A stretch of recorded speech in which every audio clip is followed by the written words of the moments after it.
before this video starts, I'd just like to say that according to YouTube analytics, 3/4 of my viewers are not subscribed. So if you are watching and not subscribed, please subscribe, as I am on the road to 3,000 subscribers by the end of 2020. And your subscription really means a lot. I'm really motivated by you guys. So yeah, enjoy the video. What is up, my divers? It is your boy, Reef Diver here. And today, we'll be doing a side-by-side comparison of the two hottest Baby Yoda toys on the market. So yeah, I had my birthday recently, depending on when this is uploaded. It could be a week ago, 2 weeks ago, whatever. So, I got the other Baby Yoda. So, that's pretty cool. And we'll be reviewing them. So, the way I have this planned out is first I'll just show you side by side, and then I'll go over into the little details and all that stuff. I made a scoreboard with each thing being like 2 points in a little score thing. And so we're going to correctly score which Baby Yoda is the better one. So yeah, I mean, once you watch the video, you don't have to go by my score. It's by rankings and stuff like that. It just depends what you personally want, but we'll get over that in the end. But yeah, so I'm gonna do a little points system and see who gets the most amount of points. So yeah, I think that'll be fun. So obviously, I think one of the main things here is price. Both of these, as long as you don't get them from like eBay or something, you get them straight from the store. They're both $25, so I can't really judge them on price. They're the same exact price.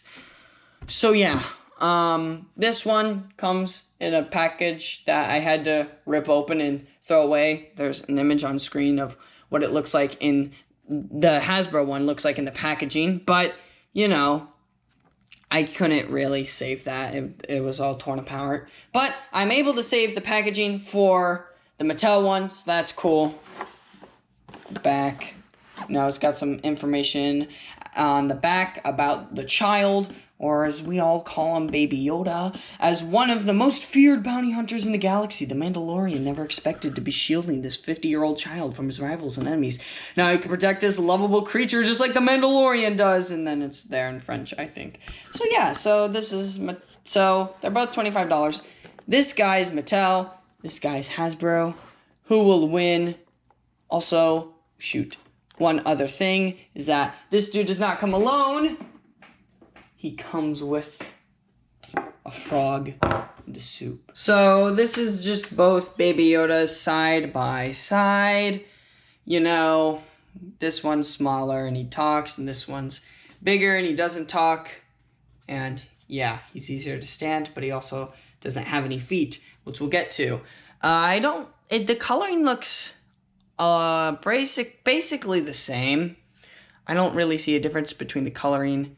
There's a little bit more red on the ears in that one. And the eyes, obviously, are more reflective in this one than in that one. But they still both look cute, at least in my opinion. I'm not going to make like a little cuteness score thing. I don't think I'll rate them on the cuteness, because I feel like they're both equally cute. You know, one has like a force hand, or at least that one might be a force hand. And then like that one has a grab hand. This one has a something hand. Or maybe that's the force hand. I don't know. But, you know, you can pretend like he's using the force, anything like that. There is a little bit of difference between the clothes they are wearing. This one looks a little bit more detailed than that one, I won't lie. This one kind of looks a little bit too light brown for my case, while that one looks more accurate.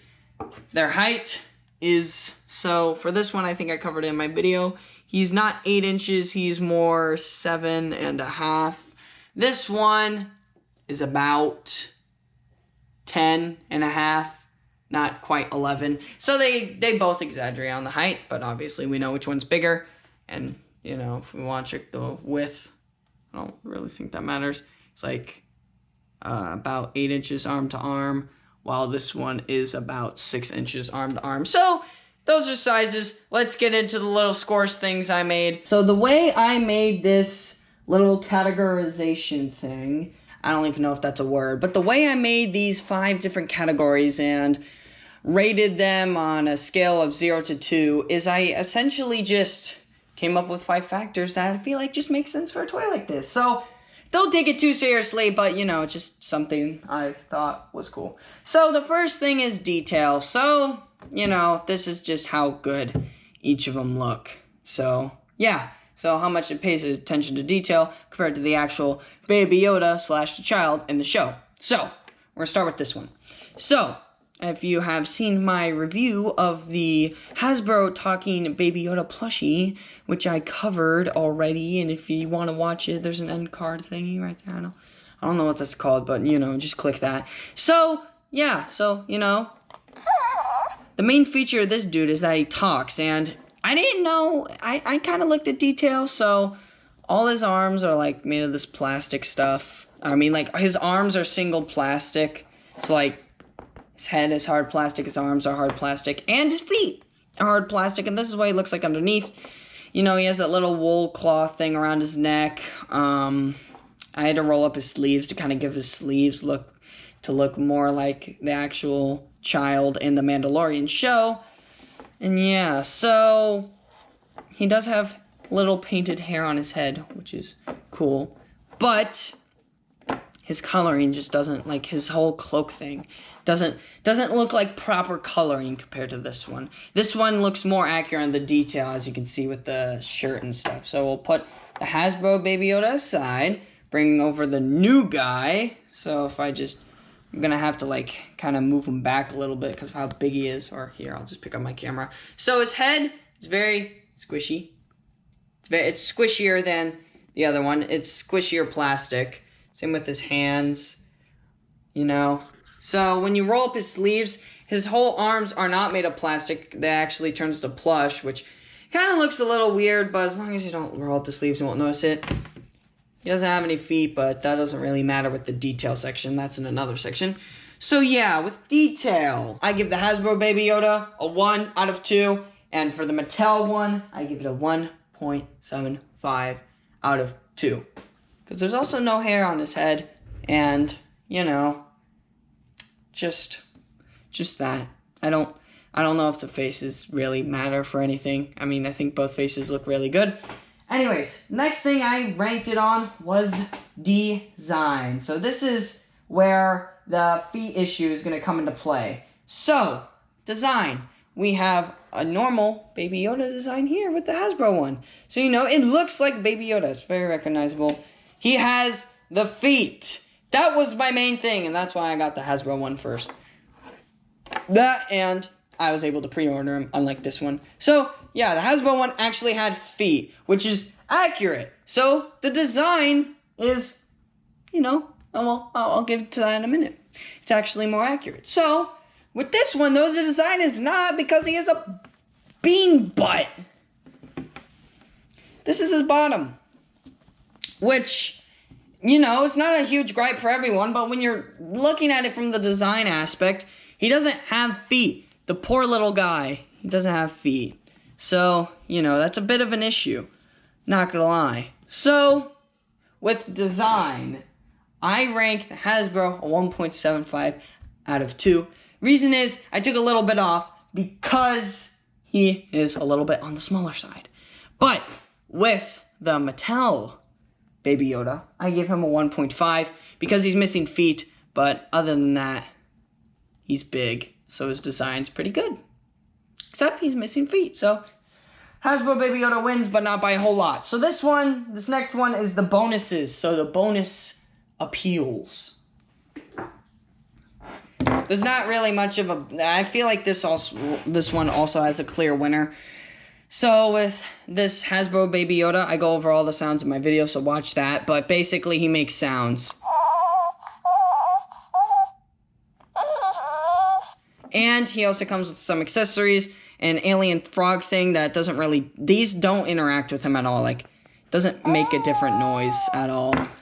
And a little bowl of soup. So, you know, he came with a lot more accessories, even though he's smaller. This one didn't really come with much. I mean, his display case is really cool. His arms appear to be more movable and just chill overall. This one, his arms are kind of like, since they're plastic, they're melded in a position that you can't really move them as well in. So he's not as flexible. but he does come with the accessories. So, with accessories and bonuses, Hasbro gets a 2 out of 2 because he talks and he has accessories. While the Mattel one, I give him a 1.25. Mainly just because he does come with that case, and the case actually, you can save it and stuff. And, you know, he kind of does have some bonuses because he can move his arms. Maybe that goes in design. I don't know. That's why I decided to rank them. So, deal with it. These last two, however, this is where it gets into the personal appeal section. So, currently, Hasbro Baby Yoda has 4.75 points out of 6. And the Mattel Baby Yoda, don't know why I said it like that, has 4.5 points out of 6. So, without these last two, I think the Hasbro one is slightly better. Just because of the noises and the bonus and the other stuff, like. But honestly, it really just matters with what you want more, like noises and stuff, or this boy, whatever. I think they're both equally good, and you will see why with these last two things. So, the fourth one is playability. And again, I think this one's obvious. So, this one makes noises. He's got accessories. He's small. I think a lot of kids would like him. He's easy to play with because he makes noises, and you can, like, have him, I don't know, you can pretend like he's speaking a language or something. This one is good, too, because he, you know, he's more movable. He doesn't have feet, but that's okay. He's squishier. You can still play with this one. I'm not saying that you can't play with this one. So, again, it's a similar score. 2 out of 2 for Hasbro. 1.25 out of 2 for Mattel. So, if you are looking to play with a toy, if you know it's just like a kid, or if it's just you, or it's whatever, I don't judge. If you want to get the best out of your buck with playing with a Baby Yoda toy, Hasbro seems like the one for you. However, there's one more I kind of just thought at the top of my head. Plushiness. Now, what I mean by plushiness is how, just like, which one is more of a plushie? Because, you know, these are kind of talking plush toys and whatever. So, yeah. So, with accounting for a plushie, you know, you can, I'm not going to say you can play with one, even though you can, but that goes with playability. You know, it's like you can just lay him on your bed, just pose him, whatever, slay with him, cuddle with him, if that's what you want to do. I don't judge. So, I'm not gonna lie, but the Hasbro one isn't much of a plushie, you know? Because his outside is soft, he's got a voice box, but that's really all the plush you get. With this one, though, his whole body is plushy. It's cool. Hey, stop talking. So, yeah, this one is a lot more plushy-like, because I literally went over him and he's got a bean. It's a bean. Come on now. Like, if you were to cuddle with one, this would be the better one for cuddling. So, a 1 out of 2 for Hasbro on the plushiness, and a 2 out of 2 for the Mattel on the plushiness. So, with that in mind, the Mattel has a final score of 7.75 out of 10. Just with my made-up thing. And the Hasbro one has a final score of 7.75 out of 10. So, they all get C pluses, you know, or something. I don't know, whatever. They're both equally good. Now, I like to do, so I think they're basically equally good, essentially, because I like to play with plushies, and, you know, if I want to put them on my bed, that's also epic, too. I don't know the last time I've cuddled with a plush toy, but you do you. So, yeah, that is basically my review of these two Baby Yoda plushies. They're both really, really great. I like them equally. They are equally as good, in my opinion. But I'm gonna leave the video off with this. If you are looking to play with a little toy, you know, do some interaction stuff, make some skits, do some awesome epic stuff, I don't know, awesome epic stuff, I'm just saying words at this point, but if you're looking to play and do stuff, like, with either little kids or you're just gonna play with your friends, whatever, this is the one. Hasbro's the one for you. However, if you're looking for a plushie that's more of a plushie that you can just keep on your bed and chill and just look cute and maybe cuddle with them if that's what you like, then you should get the Mattel Baby Yoda. Either way, you should get at least one of them. They're both really, really good. They're both for the price of $24.99, as long as you don't get them from somewhere else. If you get them in stores or whatever, that's their base price. So yeah, thank you guys so much for watching. I really had fun making this video. I really can't pick a favorite here. I like them equally as good. From what I've seen on YouTube, a lot of people like this one more. But yeah, it depends what you like more. So yeah, I like both of those things in a toy. So I don't really have a favorite here. So, with that out of the way, guys, thank you so much for watching. Like, comment, subscribe, do all that good stuff to me. I really appreciate it. And I'll see you guys in the next video. Goodbye!